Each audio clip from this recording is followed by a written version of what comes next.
Goliath's Nest. Chapter 5, Gala of Unsung Promises. The shuttle docked with a soft thrum at the Lunar Orbital Station's reception port.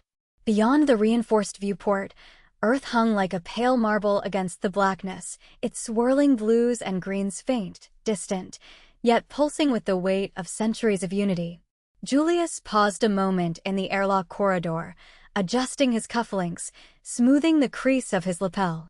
Tonight's gala would celebrate a new infrastructure milestone, a ribbon cutting for a quantum comm relay array linking outer colonies. He should feel pride. Instead, an undercurrent of impatience tugged at him. He stepped into the grand hall, an expanse of translucent panels framing the lunar plains below, ambient lights shifting through soft hues that mimicked dawn. In one corner, a trio of musicians played a gentle, undulating melody on stringed instruments tuned for low gravity. Their music seemed to float, carrying an ethereal quality. Elegant clusters of guests, council representatives, corporate patrons, scientists, drank from stemmed glasses of synthesized vintages. Holographic displays showcased animated schematics of habitats and relay nodes. The veneer of celebration was immaculate, yet Julius felt the quiet hum of discontent threading beneath polite laughter. Miranda stood near a terrace overlook, her profile outlined by the pale glow of lunar surface panels. Her silver-streaked hair was pinned back with an understated clasp, and her posture was composed, eyes scanning the crowd with a practiced calm. Julius approached, offering a smile he hoped conveyed warmth rather than distraction. "You look radiant," he said, lightly touching her elbow. She inclined her head, but her smile was tempered. "And you look restless," she replied, voice soft. "Tell me, does this gala ease your mind, or sharpen your longing for something beyond these stations and relay arrays?" He followed her gaze to the holodisplay above the ceremony podium, spokes of light extending outward from Earth to distant outposts. "It's impressive," he conceded. "Yet I think of places not on any map, the unexplored reaches past Kuiper, the rumblings in the data we've glimpsed." He paused as a dignitary passed between them, offering polite nods. Julius returned the courtesy but did not linger. Miranda's gaze flicked to the passing official. "And if those rumblings prove illusory? If we pursue shadows and neglect the work here, connecting colonies, ensuring stability, we risk undermining what unity we possess." He absorbed her words, recalling an earlier conversation in their private quarters, how she had cautioned him to temper ambition with caution. He placed a hand on her shoulder, quieting himself for a heartbeat. "I understand," he said, "but I cannot ignore what I see in the data. There are anomalies, gravitational perturbations beyond known bodies. Some dismiss them as noise. I suspect something real waits out there." She regarded him with a mix of affection and concern. "Then gather proof before you weave destinies around it. Tonight, enjoy the moment. Later, you can chase whispers in the void. But do not let that chase unravel this life we've built." He nodded, though a restlessness lingered. He turned from the terrace to join Jerome, who waited near the buffet, eyes bright beneath the soft glow. Jerome's enthusiasm always seemed boundless, as if every idea held promise of wonder. "Father," Jerome greeted him, voice low but eager. He produced a small datapad showing graphs of perturbation signatures. "I've refined the models. If we adjust for solar wind interference and subspace relay noise, the anomaly remains. See here an offset that can't be explained by known masses." He tapped the screen, lines and curves dancing in holographic relief. Julius studied the readout. Jerome's methodical enthusiasm was infectious, yet he remained conscious of boundaries. This was a gala, not a research briefing. Still, he allowed himself a measure of pride. "Excellent work. We'll review this in detail, but later. For now, share this with Dr. Vance in private session when we return." Jerome nodded, satisfaction in his eyes. As they spoke, Simon appeared at Julius's side, hands folded behind his back. His expression was inscrutable, the quiet calculation Julius recognized well. Simon had always weighed possibilities in measured silence, speaking when the moment most required it. "I've run preliminary economic forecasts for resource extraction if Planet X proves real," Simon said, voice even. He produced his own holochart, projected yields, logistical costs, markets across frontier colonies.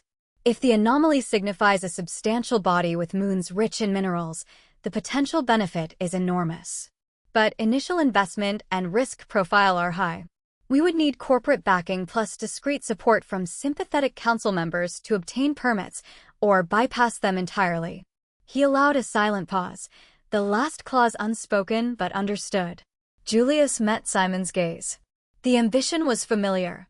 The same drive that fueled his own pursuit now manifest in his son's pragmatic calculus. But he sensed Simon's darker undercurrent, the lure of profit sometimes overshadowing broader implications. He turned to Jerome and Simon alike. Good initiative. But first, we confirm existence and nature of the anomaly. Until then, such forecasts are speculative. We proceed carefully.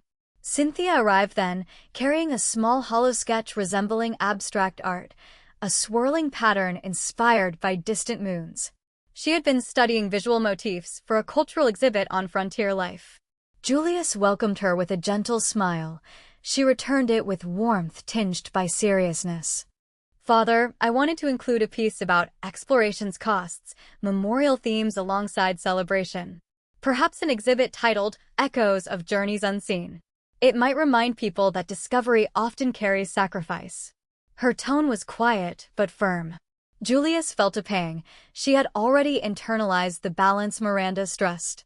He took the hollow sketch, swiping it into view on a nearby display. Together they examined the interplay of shapes, luminous arcs tinged with shadow. It's beautiful, he said.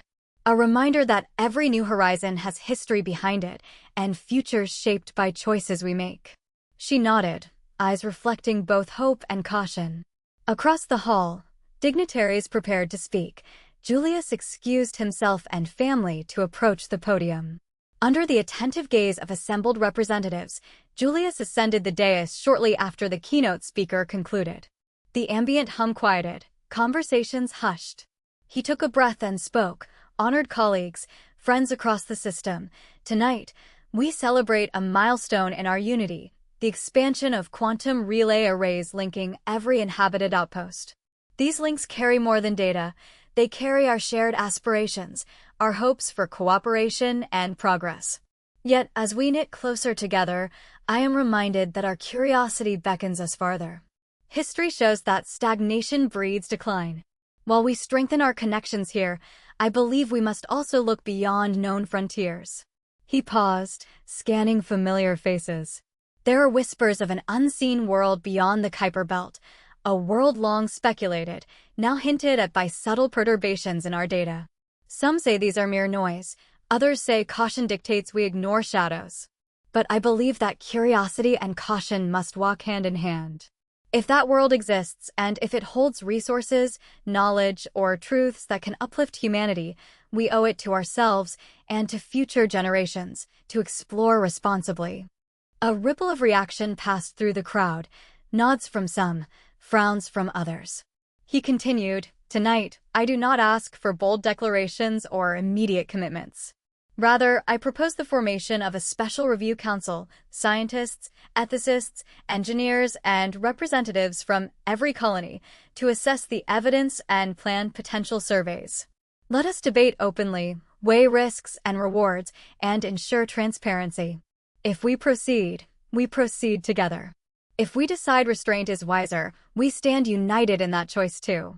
He let silence settle, then concluded, "May our unity guide us in curiosity, temper our ambition with wisdom, and remind us that every path to discovery is paved with the duty to protect what we cherish." "Thank you." As he stepped down, applause echoed, polite, measured. Some faces showed relief. He had not overstepped into overt rebellion. Others bore disappointment. They craved bolder action. Yet the seed was sown. Talk of the anomaly now moved from whispered corners into formal channels, though wrapped in caution. Later, in a secluded lounge, Julius rejoined Miranda and the children. The mood was subdued, the afterglow of ceremony mingled with undercurrents of debate. Jerome leaned forward eagerly. "Father, that review council, when do we convene? I have models to share." Simon remained still, observing the room, but Julius sensed his mind already churning through strategies. Cynthia offered a gentle smile. I'll curate the exhibit proposals, including that memorial theme, context for exploration. Miranda placed a hand on Julius's arm. You struck the right tone, responsibility first. But be ready, some allies may chafe at gradualism. Others will suspect you hold back critical data. Maintain transparency where you can, but guard our methods until we have clarity. He nodded, gratitude and caution entwined. He recalled the industry sponsors present tonight, some supportive of research, others wary of costly ventures. He recalled Counselor Kara's nod during his speech, a sign of encouragement, yet he knew Kara's own stakes lay in outer colonies hungry for growth. He recalled the uneasy glance from a Unity minister known for skepticism. He understood that every word carried ripple effects, policy debates on Mars, belt mining quotas, even deep space probe allocations. He turned to his family. This is only the beginning. We will gather the review council soon. We must ensure representation from every sector, scientific, ethical, commercial, and cautionary voices alike. Our approach must be rigorous. He met their eyes, seeing support and apprehension mirrored. The weight of leadership seldom rested lightly. Miranda offered a small smile. Then let us begin tomorrow after rest. Tonight, we celebrate what we have built, knowing that tomorrow, the real work starts. She raised her glass. The others followed. Julius touched his glass to hers, tasting the synthetic vintage, crisp, with a hint of undertone that reminded him of wild grapes from Earth's ancient soils. A reminder that roots and future intertwine. He gazed out at the lunar horizon beyond the viewport, a sliver of Earth rising above the gray plains. In that sight, he found resolve. Unity built over centuries could weather uncertainties if guided by careful inquiry. Yet he also felt the pull of the unknown calling him onward. As the gala's music drifted in the background, he resolved to honor both caution and curiosity, forging a path that might reshape the solar system or fracture it if mishandled. He would keep Miranda's counsel close, harness Jerome's enthusiasm, heed Cynthia's empathy, temper Simon's pragmatism, and rely on Dr. Vance's wisdom. And always remember, exploration without responsibility was a blade that could cut too deep. Tomorrow, the Review Council would meet, and with it, the first formal step toward unraveling the mystery beyond Kuiper. But tonight, beneath soft lights and gentle melodies, Julius allowed himself a moment of quiet hope that through balance, unity, and discovery might coexist. Yet in the back of his mind, he felt the stirrings of caution. The anomalies waited, and with them, the fragile promise of new horizons or unforeseen peril. He steeled himself to tread that uncertain line, mindful that every choice here could echo across worlds. End of Chapter 5.